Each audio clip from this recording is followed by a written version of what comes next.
Power, landing module.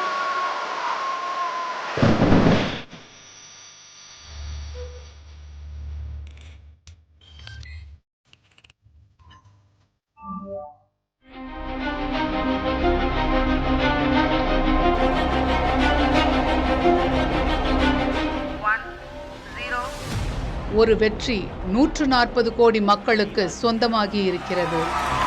Power, landing module. L110 stage ஒரு வெற்றியால் யாரும் நினைத்து பார்க்காத இடத்தில் கால் பதித்திருக்கிறது இந்தியா.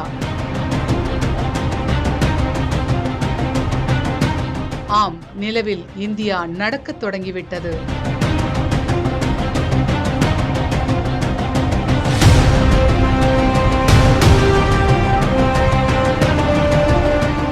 நான் எனது இலக்கை எட்டிவிட்டேன், நீங்களும் கூட. இந்த எளிய வார்த்தைகள் இந்தியா முழுவதும் ஏற்படுத்திய உணர்வை வர்ணிக்க இயலாது. சந்திரயான் 3 விண்கலத்தின் விக்ரம் லேண்டர் தனது இலக்கான நிலவின் மேற்பரப்பில் தரையிறங்கிவிட்டது.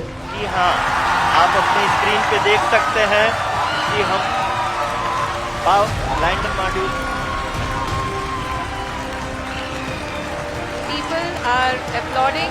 Let us all wait to hear from the Secretary Department of Space and Chairman ISRO, Shri S. Somnath. இந்த தருணத்தின் வெற்றியை இப்படி அறிவித்தார் இந்திய விண்வெளி ஆராய்ச்சி மையமான இஸ்ரோவின் இயக்குனர் Somnath. Sir, we have achieved soft landing on the moon. India is on the moon. Sir, let me take this opportunity to thank the people behind this mission. The project director of Chandrayaan 3 is here. Veera Muthuvel, congratulations to you. The associate project director, Kalpana, and the mission operations director, Srikanth. And the satellite was built at your Rao Satellite Center, Shankar and the director.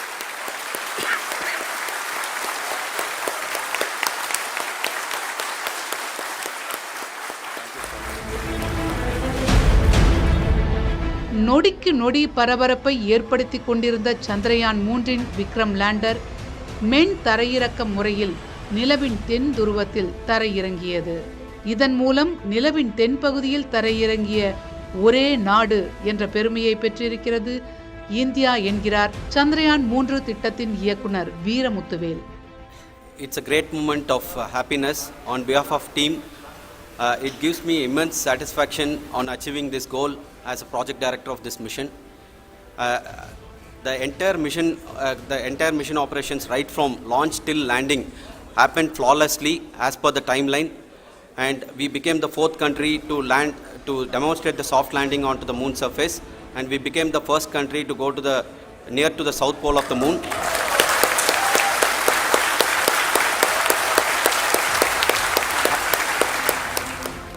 ஒருவரின் உழைப்பல்ல, ஒரு நிறுவனத்தின் வெற்றி மட்டுமல்ல, இது 10,000க்கும் அதிக இஸ்ரோ விஞ்ஞானிகளின் கூட்டு முயற்சி.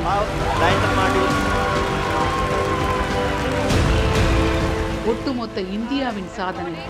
Let us all wait to hear. Achieved our goal flawlessly from the day we started rebuilding our spacecraft after Chandrayaan 2 experience. It has been breathe in, breathe out Chandrayaan 3 for our team, and starting from the reconfiguration to all the special tests and the simulations we have conducted meticulously, and this has been possible only because of our immense effort from our Chandrayaan 3 team, and of course with the guidance from our chairman ISRO, our directors and all our experts. With all this, it has been possible. Thank you one and all. தனது இலக்கை தானே முறியடித்து இன்னும் அடுத்தடுத்த இலக்குகளை நிர்ணயித்து வைத்திருக்கிறது ISRO. We'll be now looking at putting the man in space, putting a spacecraft around Venus and landing a craft in Mars. Work on all these activities are going on for few years, and this success today will inspire us and will spur us to take those efforts even more strongly so that we will make our country proud.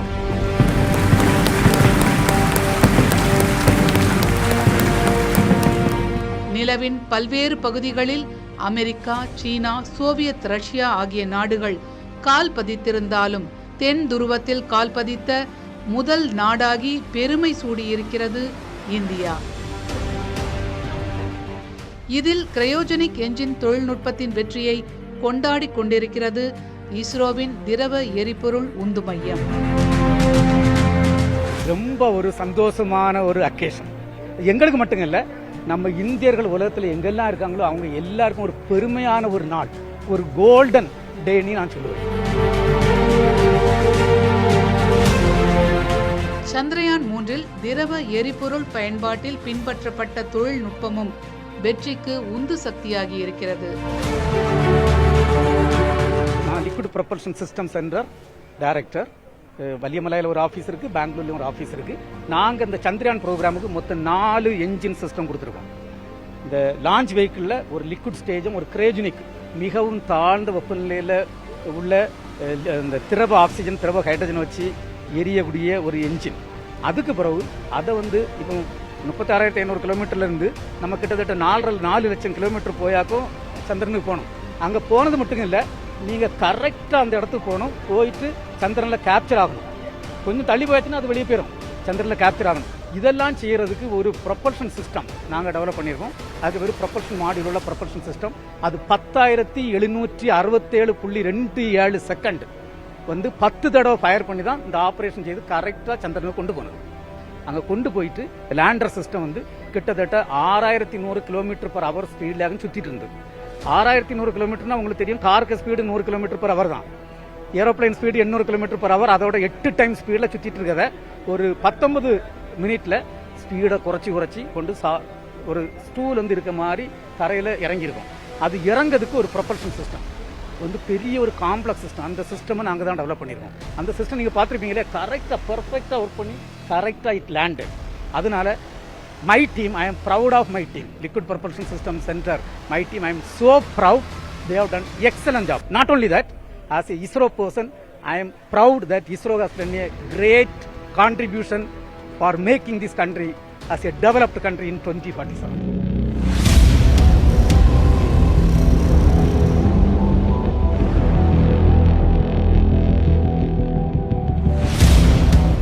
Chandrayaan 3இன் தர இறக்கத்தில் சந்திரயான் 2ம் உதவியிருக்கிறது. சந்திரயான் 2இன் ஆர்பிட்டரை நுட்பமாக பயன்படுத்தி சந்திரயான் 3இன் வெற்றிக்காக பயன்படுத்தியிருப்பதாக கூறுகிறார் விஞ்ஞானி நம்பி நாராயணன். சந்திரயான் 2ல் நம்ம ஃபெயில் ஆனோம்.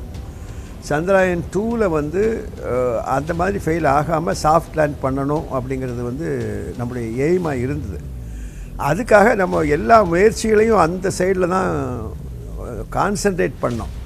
இப்போ உதாரணமாக நம்ம ஒரு சைட்டை செலக்ட் பண்ணணும். சைட்டை செலக்ட் பண்ணும்போது அந்த இந்த லேண்டிங் இட் செல்ஃப் ஏழையராக ஒரு த்ரஸ்டர் வச்சுருந்தோம், இப்போ 2 த்ரஸ்டர் வச்சுருக்கோம்.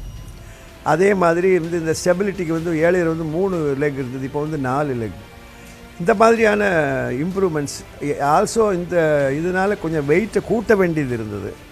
இந்த வெயிட்டை கூட்டுறதுக்கு நமக்கு சாதகமாக பழைய ஆர்பிட்டர் நமக்கு யூஸ் பண்ண முடிஞ்சது.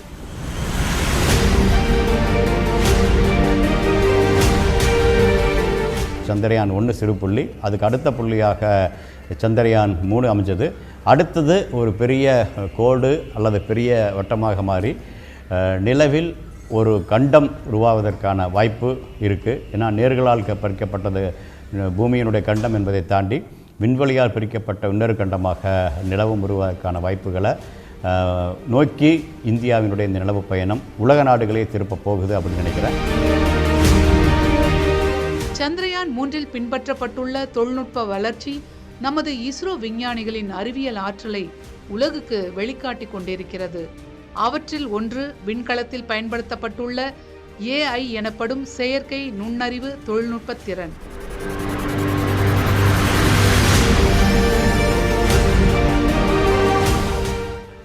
நிலவின் மேற்பரப்பில் சந்திரயான் 3இன் விக்ரம் லேண்டர் தரை இறங்குவதற்கான ஆட்டோமேட்டிக் லேண்டிங் சீக்வன்ஸ் தொடங்கிய நேரத்தில் இஸ்ரோ விஞ்ஞானிகளும் பெங்களூரில் உள்ள கட்டுப்பாட்டு மையத்திலிருந்து லேண்டரின் நகர்வுகளை கேமராக்கள் மற்றும் சென்சார் மூலம் கண்காணித்துக் கொண்டிருந்தனர்.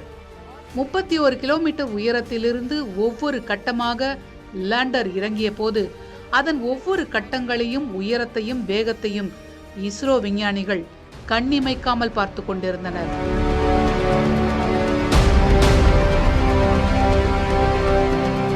இருநூறு மீட்டரிலிருந்து 150 மீட்டருக்குள் வரும்பொழுது லேண்டரில் உள்ள நிலை உணர் மற்றும் ஆபத்து தவிர்ப்பு கேமராக்கள் தரை இறங்க உள்ள இடத்தில் பள்ளம் மேடுமாக சமமற்ற பகுதியாக இருப்பதை கண்டறிந்தன.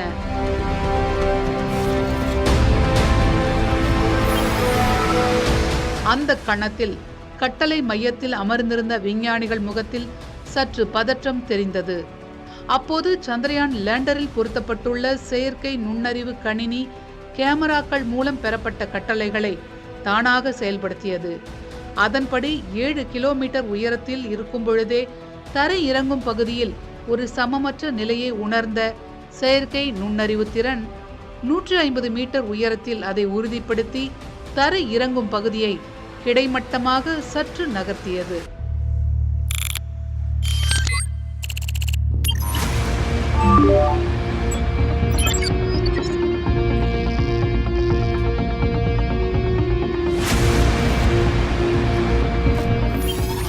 இதன் மூலம் அடுத்த சில வினாடிகளில் சந்திரயான் லேண்டர் பத்திரமாக தரையிறங்கியது. Let us all wait to hear from the Secretary Department of Space and Chairman ISRO, S. Somna.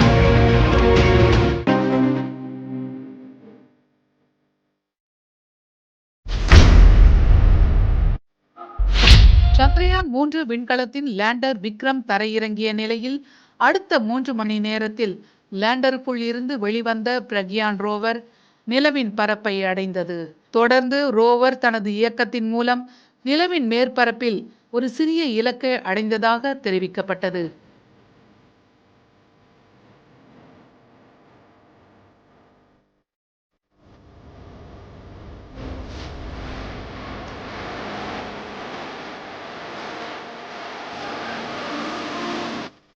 ஆறு சக்கரங்கள் கொண்ட பிரக்யான் ரோவர் 26 கிலோ எடை கொண்டது. இதில் லிப்ஸ் எனப்படும் லேசர் இன்டியூஸ்டு பிரேக்டவுன் ஸ்பெக்ட்ரோஸ்கோப் மற்றும் ஆல்பா பார்ட்டிகல் எக்ஸ்ரே ஸ்பெக்ட்ரோமீட்டர் ஆகிய 2 அறிவியல் ஆய்வு கருவிகள் பொருத்தப்பட்டுள்ளன.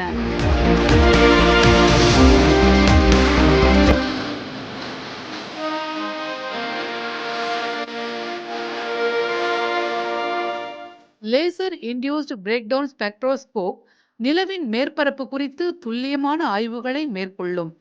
அத்துடன் நிலவின் தரைப்பரப்பில் உள்ள வேதியியல் கலவைகள் குறித்த ஆய்வுகளை மேற்கொண்டு தகவல்களை அனுப்பும். மற்றொரு கருவியான alpha particle X ray spectrometer magnesium, aluminium, silicon, potassium, calcium, titanium, இரும்பு உள்ளிட்டவற்றின் மூலக்கூறுகள் உள்ளதா என்பது குறித்து நிலவின் பாறைகளிலும் மணலிலும் ஆய்வு மேற்கொள்ளும்.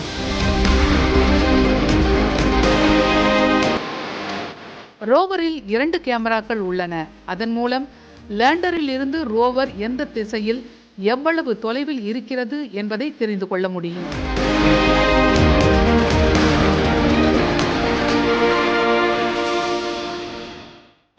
மேலும் தொலைத்தொடர்பு தகவல்களை அனுப்புவதற்கும் பெறுவதற்கும் லேண்டரில் உள்ள சூரிய மின் தகட்டில் 2 ஆண்டனாக்கள் பொருத்தப்பட்டுள்ளன. ரோவரில் இருந்து வரும் அனைத்து தகவல்களும் லேண்டருக்கு அனுப்பப்பட்டு லேண்டரில் இருந்து நிலவை சுற்றி வரும் சந்திரயான் 2 ஆர்பிட்டர் தகவல் அனுப்பி பூமிக்கு வந்தடையும்.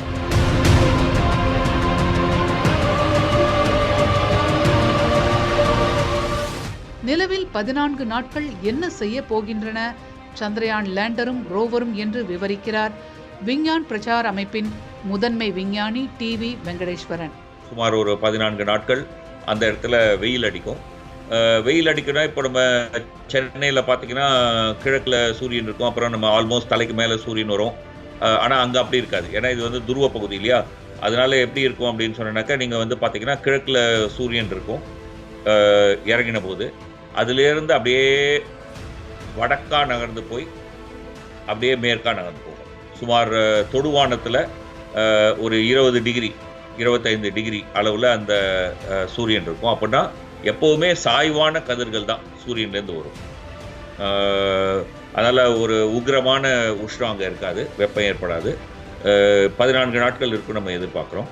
அந்த பேட்டரியில் இருக்கக்கூடிய சார்ஜினால அது வெளியிடக்கூடிய வெப்பத்தினால போதுமான கதகதப்பு ஏற்பட்டு மேபி அடுத்த 30 நாள் கழித்து திரும்பி பகல் எழுப்படும் போது அந்த சமயத்தில் இது வந்து செயல்படுவதற்கான வாய்ப்பு இருக்கலாம் 1-2 நாள் அப்படின்னு வச்சுருக்காங்க. பட் இது வந்து யாரும் எதிர்பார்க்கல. நடந்தால் பெரிய போனஸ், அவ்வளோதான்.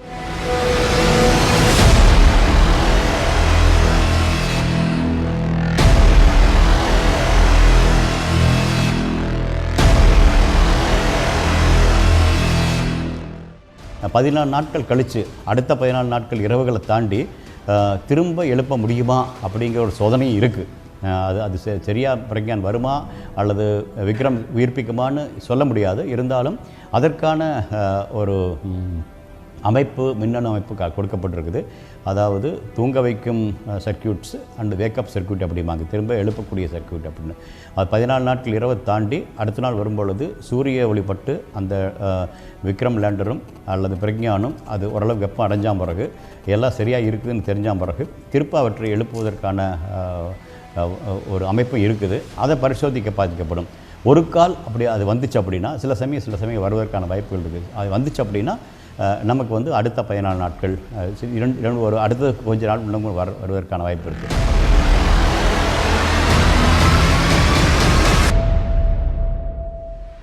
நிலவின் தென் துருவத்தில் தண்ணீர் உறைந்த நிலையில் இருப்பது ஏற்கனவே கண்டறியப்பட்டுள்ளது.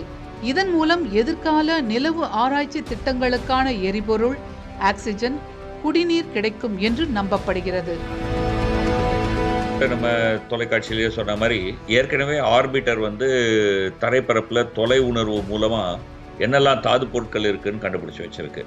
ஸோ இப்போது இந்த தரையிறங்கி இருக்கக்கூடிய இந்த ரோவர் அந்த தாது பொருட்கள் உண்மையிலேயே இருக்கா அப்படின்னு ஒரு சில இடங்களில் நடைமுறையில் பார்க்கலாம் இல்லையா. அதன் மூலமாக நம்முடைய அந்த தொலை உணர்வு குறித்த ஒரு மதிப்பீட்டுக்கு நம்ம வரலாம். இதுதான் ஒரு முக்கியமான ஒரு விஷயம். இதை தவிர அங்கே இருக்கக்கூடிய மண்ணுடைய வெப்பக்கடத்து திறன், நிலவுனுடைய தரைப்பரப்புக்கு பக்கத்தில் எவ்வளோ அளவுக்கு பிளாஸ்மா இருக்குது, அந்த பிளாஸ்மா எப்படி மாறுது அப்படிங்கிற ஒரு ஆய்வு இதில் பண்ணுறாங்க. நிலா நடுக்கம், அதாவது அந்த தென்துருவ பகுதியில் வந்து நிலா நடுக்கம், நம்ம பூமி நடுக்கம் ஏற்படுற மாதிரி நிலாவில் நடுக்கம் ஏற்படும். அந்த நடுக்கம் பற்றி ஆராய்ச்சி நடக்கும். இவைகள் எல்லாம் வந்து அந்த பகுதியில், தென்துருவ பகுதியில் நாளைக்கு ஏதாவது ஒரு குடியிருப்புகள் போன்றவைகள்லாம் நம்ம கட்டுறோம் அப்படின்னு சொன்னோன்னாக்கா அந்த கட்டுமானத்திற்கு என்னெல்லாம் வேணுமோ அந்த மாதிரி தகவல் எல்லாமும் சேகரிக்கும். பட் இது வந்து கட்டுமானத்துக்கான தகவல் அப்படின்னு நம்ம பார்த்துடக்கூடாது. நிலவை பற்றிய ஆய்வு. பட் இந்த ஆய்விலிருந்து இந்த தகவல்கள் நமக்கு இதுக்கும் உதவும் அப்படின்னு நம்ம பார்க்கணும். இதனை கொண்டு பல திட்டங்களை தீட்டிக் கொண்டிருக்கிறது இஸ்ரோ.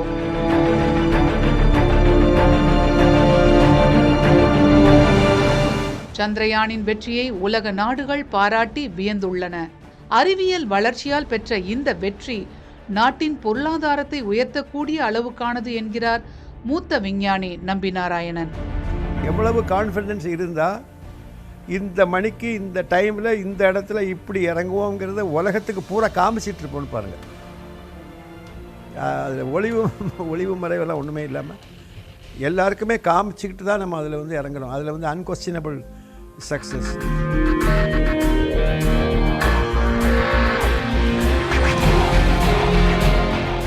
விண்வெளித்துறையில் இஸ்ரோ மிக பெரும் சாதனையை படைத்துக் கொண்டிருக்கிறது. இந்திய விஞ்ஞானிகள் பின்பற்றி வரும் உள்நாட்டு தொழில்நுட்பங்களும் பிற நாட்டு விண்வெளி ஆராய்ச்சி மையங்களின் கூட்டு ஒத்துழைப்பும் அடுத்தடுத்த கட்டங்களுக்கு இந்தியாவை முன்னேற்றிக் கொண்டிருக்கிறது. அறிவியல் பூர்வமான தொழில்நுட்ப ரீதியான வெற்றியை சாத்தியமாக்கியிருப்பதன் மூலம் விண்வெளியில் தனது வரலாற்று சாதனையை புரித்துக் கொண்டிருக்கிறது இந்தியா.